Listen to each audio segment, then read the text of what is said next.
Hello everyone, this side Saloni from संत कबीर विद्यापीठ। स्वागत है आपका हमारे ऑफिशियल यूट्यूब चैनल संत कबीर विद्यापीठ पर, जहां पर आपको सभी विषयों की बहुत ही अच्छे से एक टॉपिक वाइज जानकारी मिल रही होगी। साथ ही साथ हमारे बीए फर्स्ट ईयर की भूगोल में आप देख पा रहे होंगे कि लगातार आपके सिलेबस को कंप्लीट किया जा रहा है और इसी श्रेणी में आज हम भूसन्नति को पढ़ाने वाले हैं, जिसमें आप जानेंगे भूसन्नति की विशेषताएं, भूसन्नति के प्रकार और साथ ही साथ ये भूसन्नति होता क्या है ये भी आप बहुत ही अच्छे से जान पाएंगे।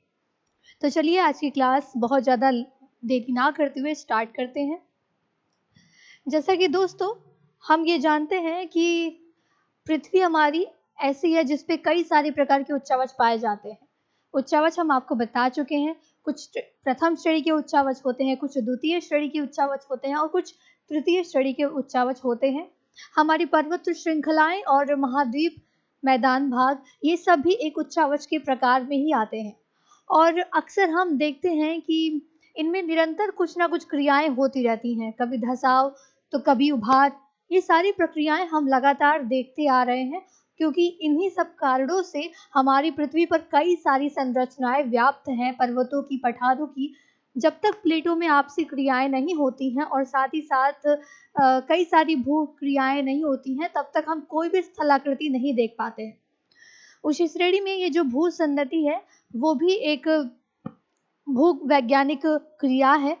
पृथ्वी पर स्थित लंबे, सकरे, उथले जलीय भाग जिसमें निरंतर तलछटों के जमाव के साथ धसाव भी होता रहता है, उसी को भू सन्नति कहते हैं। आइए इस बात को समझते हैं कि ये आखिर में है क्या। जब भी हम देखते हैं, ये हमारा मैदानी भाग है, ये हमारा मैदानी भाग है जिसमें यहाँ पे कुछ स्थान पर समुद्री एरिया कह सकते हैं या फिर कोई ऐसा स्थान जहाँ पर जो गहरा है, जिसमें जल की मात्रा है, जो गहरा है। इसमें शर्त ये होनी चाहिए कि हमारे किनारे दोनों साइड में, वैसे शर्त भी नहीं कह सकते क्योंकि कभी कभी हम देखते हैं कि ये महासागरीय क्षेत्रों में भी देखने को मिलता है, किंतु इसका जो कॉन्सेप्ट है, जो होता कैसे है, वो आपको समझना बहुत ही ज़रूरी है।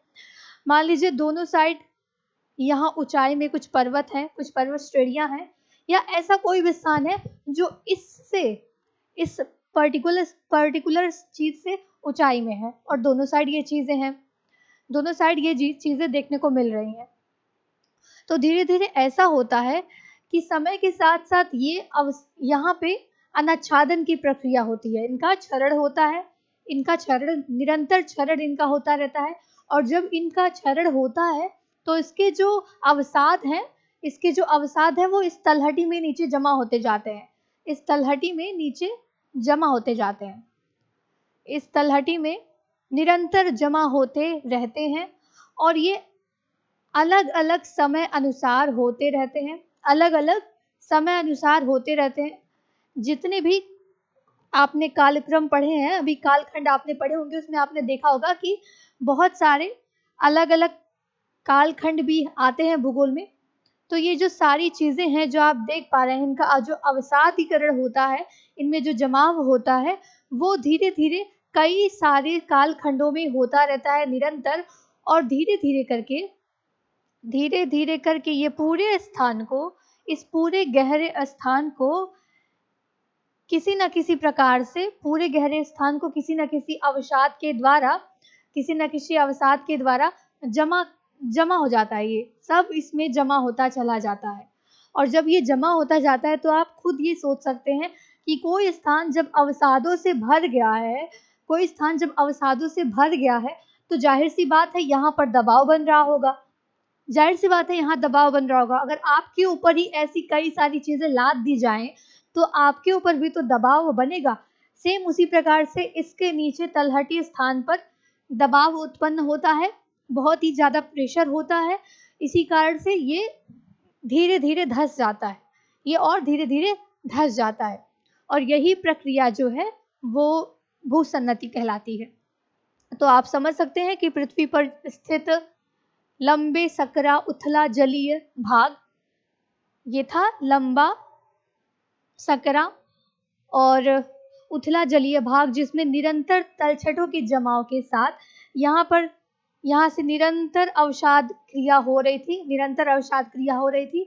और ये जब इसमें जमा होता चला गया, जमा होते चला गया, कई सारे हमने देखे कालखंडों में, वो ऐसा नहीं है कि एक ही बार में हो गया, एक ही साल में पूरा जम गया, ऐसा तो पावर नहीं है उसके अंदर। क्योंकि हम देखते हैं कि इनमें जो अवसाद होता है इन पर्वत श्रेणियों में या कोई भी उचली भाग में जो भी अवसाद की क्रिया होती है वो तुरंत तो नहीं हो जाती है, इसमें भी बहुत समय लगता है, एक लंबा प्रोसेस चलता है। तो ये लंबा प्रोसेस चलते चलते एक दिन ऐसा आता है कि ये पूरा ये भर जाता है, और भरने की वजह से इसमें बहुत धसाव उत्पन्न हो जाता है, और यही क्रिया हम देखते हैं कि भूसन्नति कहलाती है। यही क्रिया भूसन्नति कहलाती है। अब अगर हम इसकी अवस्था के बारे में बात करें तो ये 3 अवस्थाओं से होकर के गुजरती है। भूसन्नति 3 अवस्थाओं से होकर के गुजरती है। पहली अवस्था में ऐसा होता है कि सागर तली पर अवसाद इकट्ठा होते चले जाते हैं। ये जो हमने गहरा स्थान बनाया था, इन गहरे स्थान पे पहले क्या होता है, इन गहरे स्थान पर पहले अवसाद जमा होता है, अवसाद एकत्र होता है, और धीरे धीरे अवसादों की मोटी, जो दूसरा चरण होता है, इसमें धीरे धीरे अवसादों की मोटी परत जम जाती है। क्या होती है? मोटी परत जम जाती है।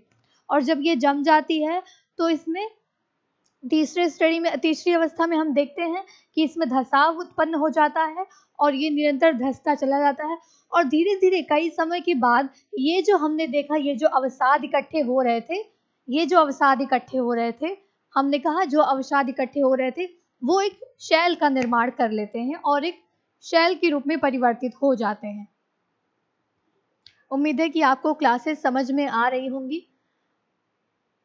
उम्मीद है कि आपको क्लासेस अच्छे से समझ में आ रही होंगी भूसन्नति के बारे में। ये जो भूसन्नति है, पूरे विश्व में जितने भी वलित पर्वत पाए जाते हैं उसमें अधिकांश इन भूसन्नति के वजह से ही बने हैं, और इसी कारण से इसे भूसन्नति को वलित पर्वतों का पालना भी कहा जाता है। क्या कहा जाता है? वलित पर्वतों का पालना कहा जाता है। अक्सर ऐसा होता है कि ये क्वेश्चन ऑप्शनल में आ जाता है, या फिर कोई आपसे पूछ सकता है ये चीज़ कि वलित पर्वतों का पालना किसे कहा जा सकता है, तो आप उत्तर में दे सकते हैं कि भूसन्नतियों को ही वलित पर्वतों का पालना कहा जाता है। और ऐसा क्यों कहा जाता है? क्योंकि अधिकांश पूरे विश्व में जो भी वलित पर्वत पाए जाते हैं वो इन्हीं भूसन्नतियों की वजह से ही पाए जाते हैं। प्रोफेसर जे.ए. स्टीयर्स के अनुसार सामान्यतः भूसन्नतियां लंबे और अपेक्षाकृत सक्रिय जलीय गर्त हैं जो अवसादों के निक्षेप के साथ ही धंसते रहते हैं, जो कि हमने आपको समझाया। लेकिन अगर आप जब आप आंसर राइटिंग करते हैं और आंसर राइटिंग करते हुए अगर आप ऐसे कुछ भूवैज्ञानिकों के नाम के साथ अगर परिभाषा ऐड करते हैं तो आपको अच्छे नंबर मिलने के चांस बढ़ जाते हैं। तो अभी तो मैंने सिर्फ एक भूवैज्ञानिक का नाम लिखा है। ऐसा करके अगर आप नोट्स में किसी बुक से देखेंगे तो आपको कई सारे भूवैज्ञानिकों के द्वारा कहे गए कथन मिलेंगे। अगर आप आंसर राइटिंग करते हुए इसको लिखेंगे तो आपको काफ़ी अच्छा नंबर मिलेगा। ये भी वही कह रहे हैं कि सामान्यतः भूसन्नतियां होती हैं वो लंबे और अपेक्षाकृत सक्रिय जलीय गर्त हैं, क्योंकि हमने कहा कि ये जो गहरा भाग है इसको ये गर्त बता रहे हैं, और जिसमें अवसाद के निक्षेप, ये जो अवसादों के निक्षेप निरंतर जमा होते चले जाते हैं और ये धंसते रहते हैं, वही भूसन्नतियां कहलाती हैं। अब अगर हम इनकी विशेषताओं के बारे में बात करें, भूसन्नतियों की विशेषताओं के बारे में बात करें, तो ये गतिशील छिछले जलीय भाग होते हैं, क्योंकि इसमें निरंतर क्रिया तो हो ही रही है, निरंतर इसमें अवसाद जमा हो रहे हैं, तो ये गतिशील क्रियाशील है ही। विवर्तनिक क्रियाओं के द्वारा भूसन्नतियों की स्थिति में निरंतर परिवर्तन देखने को मिलता रहता है, क्योंकि हमारी पृथ्वी का पूरा क्रियाकलाप ही विवर्तनिक प्लेटों की वजह से ही है, वो हमेशा ऊपर नीचे यहाँ वहाँ होते रहते हैं, तो इसका प्रभाव बहुत ज़्यादा भूसन्नतियों के ऊपर पड़ता ही है।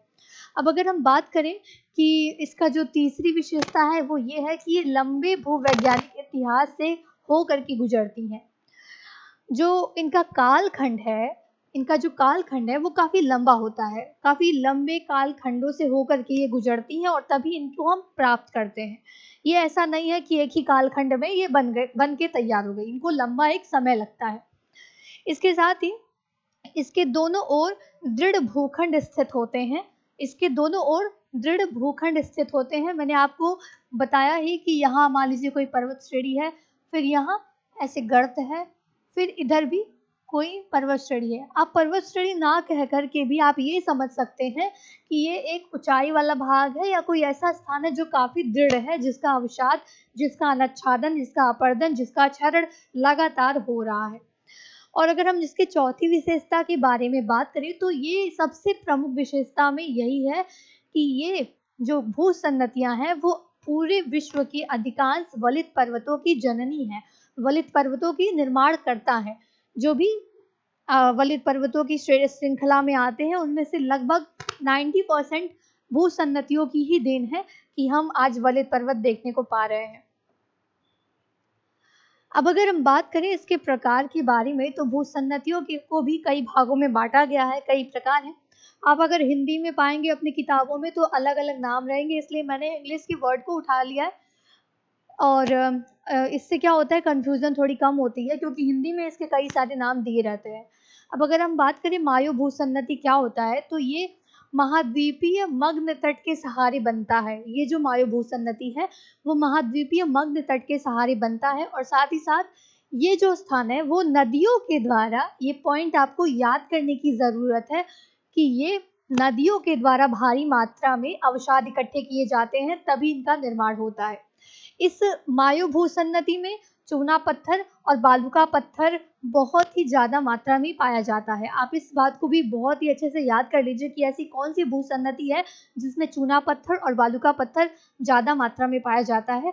कोई अगर आपसे पूछे कि ऐसी कौन सी भूसन्नति है जिसमें चूना पत्थर और बालुका पत्थर ज्यादा मात्रा में पाया जाता है तो आप बेझिझक कह सकते हैं कि मायो भूसन्नति ऐसी भूसन्नति है जिसमें चूना पत्थर और बालुका पत्थर बहुत ही ज्यादा मात्रा में पाया जाता है।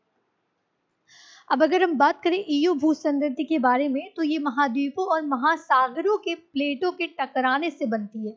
ये जो भूसन्नति है वो महाद्वीप और महासागरों के आपस में टकराने से ही बनती है। अगर इसके एग्जाम्पल की बात करें तो अमेरिका का जो तटीय स्थान है उसके तटीय क्षेत्रों में ऐसी ईयू भूसन्नति के टाइप की बहुत सारी भूसन्नतियां पाई जाती हैं क्योंकि अमेरिका का क्षेत्र महाद्वीपीय प्लेट है और उसके बगल में ही बड़ी प्रशांत महासागर है, जिसकी वजह से जब वो आपस में क्रिया करती हैं तो इस प्रकार की भूसन्नतियां देखने को मिलती हैं। अब अगर हम बात करें ट्रैफो भूसन्नति के बारे में तो ये पृथ्वी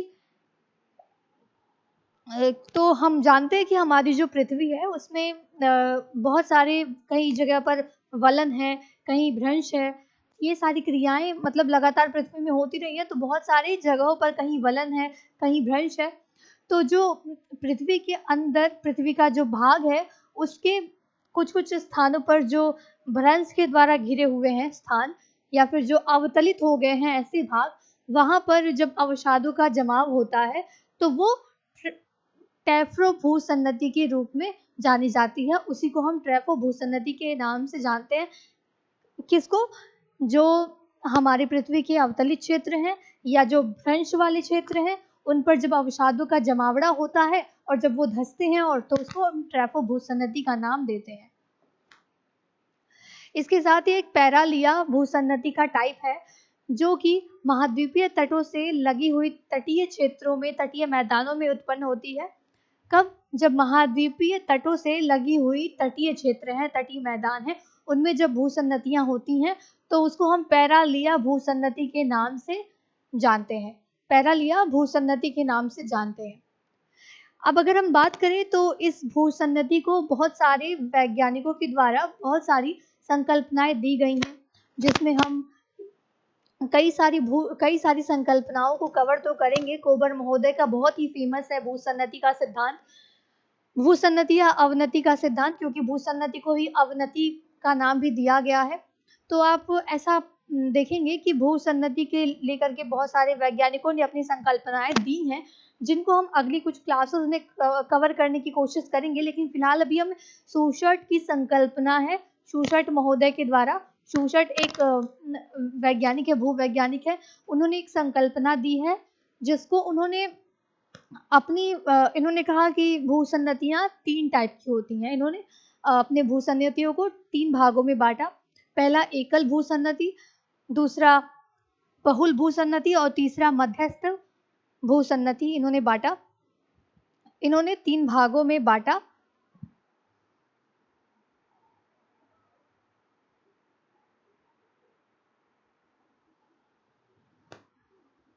अब अगर हम बात करें कि एकल भूसन्नति क्या होती है, तो एकल भूसन्नति ऐसी होती है कि ये लंबी, सकरी और जलीय क्षेत्र होती है और इसका जो सबसे प्रमुख पॉइंट है, इसमें ऐसा होता है कि ये लंबे कालखंड में नहीं बल्कि वो एक ही कालखंड में बनी होती है, उसको हम एकल भूसन्नति के नाम से जानते हैं।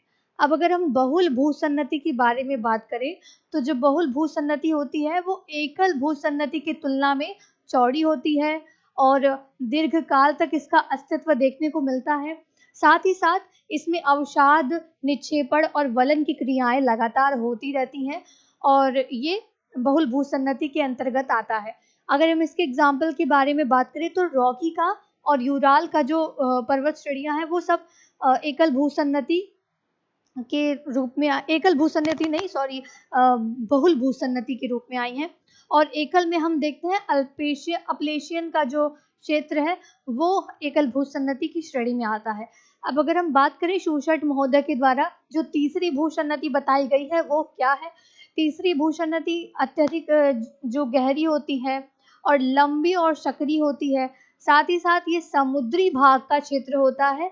इसमें निक्षेपण, वलन और अवतलन की क्रियाएं लगातार होती रहती हैं और ये महाद्वीपों के बीच में मध्य में होती हैं। इसका जो प्रमुख उदाहरण है वो तेथीस भूसन्नति है। तो ये तो थी हमारी आज की क्लास, जिसमें आपने भूसन्नति के प्रकार, भूसन्नति की विशेषताएं और साथ ही साथ शूसर्ट महोदय की संकल्पना भी आपने आज की क्लास में कवर की और समझी होगी। उम्मीद है कि आपको आज की क्लास अच्छे से समझ में आई होगी और काफ़ी इंटरेस्टिंग लगी होगी। अगर ये क्लास आपके लिए यूज़फुल रही तो फिलहाल तो आप लाइक बटन के साथ साथ शेयर भी कर दीजिए और जुड़े रहिए अगली क्लास के साथ। आप बिल्कुल भी मिस मत होइए क्योंकि आने वाली क्लासेस आपके लिए बहुत इंपॉर्टेंट होने वाली हैं आपके एग्जाम को लेकर के।